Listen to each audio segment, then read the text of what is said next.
আদা রসুন দিয়ে দেব, আর হলুদ মরিচের ফাঁকি দিলাম 2 চামচ, আর লবণ দিলাম।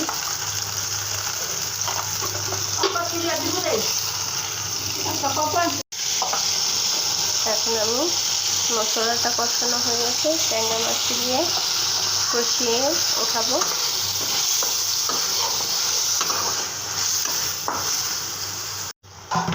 এখন আমি মাছটি কষিয়ে উঠে দিয়েছি, এখন আলু ছেড়ে দেব। এখন আলুটা কষানো হয়ে গেছে, সাথে আমি টমেটো দিয়ে দিয়েছিলাম, টমেটোটাও হয়ে গেছে সিদ্ধ। এখন আমি তরকারির পানিটা দিয়ে দেব। পানিটা বলক আসলে একসাথে মাছ ছেড়ে দেব।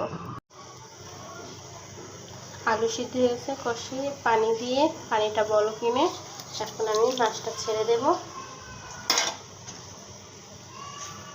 মাছটা খুব কষানো ছিল।